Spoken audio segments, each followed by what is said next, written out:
नमस्कार दोस्तों, सर्वे भवन्तु सुखिनः के एक नए एपिसोड में मैं आपका हार्दिक स्वागत करता हूं, अभिनंदन करता हूं। दोस्तों, हम लोग सबों के जीवन में ऐसे व्यक्ति आए होंगे जिनके विषय में हम कहते हैं कि आप इंसान नहीं भगवान हैं, क्योंकि जो काम वो करते हैं, जो भलाई का कार्य वो करते हैं, वो ईश्वरीय है।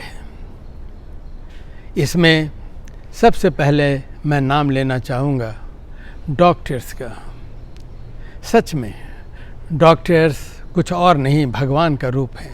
ईश्वर ने तो जीवन दान दे दिया, लेकिन उस जीवन को संजोए रखना, उसे ठीक रखना या पुनर्जीवन देना, ये सिर्फ डॉक्टर और डॉक्टर ही करते हैं।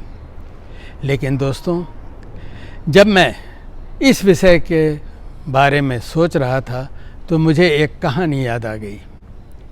एक मंदिर जो जंगल के बीच में स्थित था, वहाँ काफ़ी लोग दर्शन को जाते थे।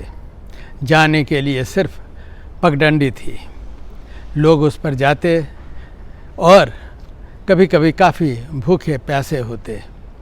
लेकिन एक व्यक्ति उस जंगल में भी लोगों को पानी पिलाता। लेकिन दोस्तों, वह पानी पिलाने के लिए लोगों से अच्छे पैसे लेता। लोग मजबूर होते, उसे पैसे देते, लेकिन फिर भी प्यासे को अगर पानी मिल जाए तो पानी देने वाले को वो भगवान का ही रूप मानते हैं, उसका बहुत धन्यवाद करते। लेकिन दोस्तों, क्या वह व्यक्ति सचमुच भगवान का रूप था?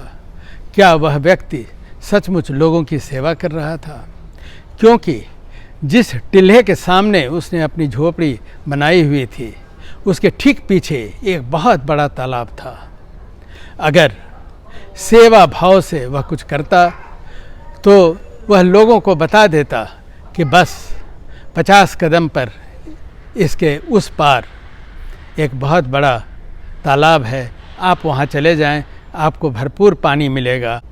लेकिन उसने लोगों में जानकारी की कमी का फ़ायदा उठाया और उसके लिए पैसे कमाता रहा।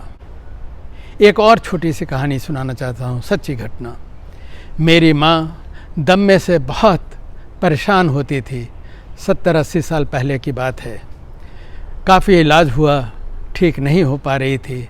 जब उन्हें एक ऐसे डॉक्टर मिले जिन्होंने कहा कि आपको कोई ख़ास बीमारी नहीं है, आप जल्द ही ठीक हो जाएंगी। थोड़ी दवा दी और उन्होंने कहा कि सिर्फ आप ये परहेज़ करें, 2-4 परहेज़ उसने बता दिए, ये आप करें, आप ज़िंदगी भर के लिए स्वस्थ हो जाएंगी। उन्होंने पैसे के लिए माँ को लगातार न बुलाया, न बहुत ढेर सारी दवाइयाँ दी, सिर्फ कुछ परहेज़ बताया। और दोस्तों, हमारी माँ इसके बाद 86 वर्ष की आयु तक जीवित रही। आज के संदर्भ में दोस्तों, आप सब देखते होंगे हमारे डॉक्टर्स ढेर सारे इतनी दवाइयाँ देते हैं जिनकी पर शायद आवश्यकता हो या न हो।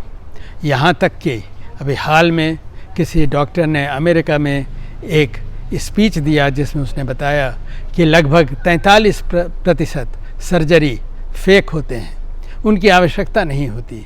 ऐसे बहुत सारी बात हैं। दोस्तों, हम किन्हें ईश्वर का रूप माने? जो ईश्वर की सेवा करते हैं वही ईश्वर का रूप बन सकते हैं। सारे डॉक्टर्स को हमारा नमन है जो इतना अच्छा कार्य करते हैं, लोगों का जीवन बचाते हैं। लेकिन उसी में अगर कहीं कोई कॉमर्शियल कंसिडरेशन के कारण अगर दवाइयों का भरमार कर देते हैं, सर्जरी कर देते हैं, तो इन सब से हम सबों को बचने की अवश्य आवश्यकता है। इस अंक में इतना ही। नमस्कार।